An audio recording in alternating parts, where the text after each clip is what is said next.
ভর্তি করেছে আজকে সকালে 6টার পরে। ভর্তি করার পরে 9টার দিকে আমার বোনকে ওটিতে ঢোকানো হয়েছে আর আমার দিয়ে সই করা হয়েছে একটা পেপারে। পরে যে আমার বোনকে আবার আমারে বলতেছে কি যে আপনার বোনের আছে রক্ত দিতে হবে। এবার আমরা সবাই রক্তের জন্য মনে করেন খুব ছুটাছুটি করছি। এবার ওরা আবার বলতেছে কি যে আপনাদের বাচ্চা হয়েছে, আপনারা জানেন যে বাচ্চা আছে অসুস্থ। আমি বলতেছি বাচ্চা অসুস্থ হতেই পারে, বাচ্চাটা আমার কাছে দেন, আমি বাচ্চা নিয়ে যাই আমি ভর্তি করব শিশু ওয়ার্ডে, যাতে আমাদের বাচ্চাটা সুস্থ থাকে। আমাদের একটাই মাত্র ছেলে হয়েছে, আমরা খুব আদরে রাখবো এই কথা বলেছি। বললে এবার বলতেছে একটু পরে বলতেছে কি যে আপনাদের বাচ্চা ইমার্জেন্সি চিকিৎসা চলতেছে। তা আমি ওই ওটির ভিতরে শেষে চলে গেছি যে ইমার্জেন্সি চিকিৎসা এত সময় কী করে চলে। গেলে আমার ওখান থেকে বের করে দিয়েছে, দিয়ে এবার পরে যে আমার ডেকে এনে বলতেছে 10:30টার পরে যে আপনার বাচ্চা মারা গেছে। তা যখন আমি বললাম যে আমার বাচ্চা মারা যায় না, আমার বাচ্চাটা মেরে ফেলে দেওয়া হয়েছে, তখনই মনে করেন যে ওই ডাক্তার কোথায় চলে গেছে তা জানি না, আর আমি যে বন্ডে সই করেছি সেটাও হারাই গেছে। বড় ডাক্তারে তো আপনার অপারেশন করি, এই যে যারা আপনার ইন্টারনেট করে এরাই আপনার অপারেশন করে। এই ভুল ভালো অপারেশন করলো কি জন্য?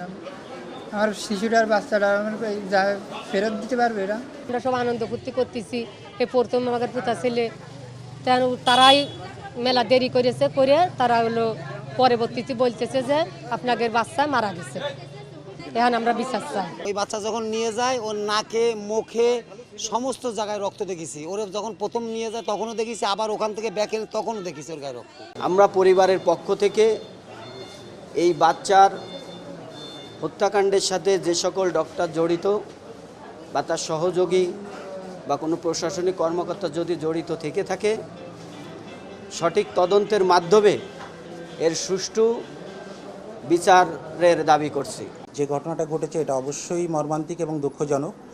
তো আমরা যারা এই পেশেন্টের পক্ষের লোক আছেন ওনাদেরকে আমরা বলেছি, ওনারা যদি এইটার বিরুদ্ধে একটা অভিযোগ আমাদের কাছে দায়ের করেন, তো সেই অভিযোগের ভিত্তিতে প্রশাসনিক এবং বিভাগীয় তদন্তের আমরা আশ্বাস দিচ্ছি এবং এই তদন্তের যে সত্য ঘটনা উন্মোচিত হবে এবং সেই অনুযায়ী যারা যদি সত্যি এর সাথে কেউ চিকিৎসা অবহেলার সাথে বা অপারেশনের ত্রুটির সাথে জড়িত থাকে, তাহলে অবশ্যই সেটার বিরুদ্ধে আমরা প্রশাসনিক এবং বিভাগীয় ব্যবস্থা নিব।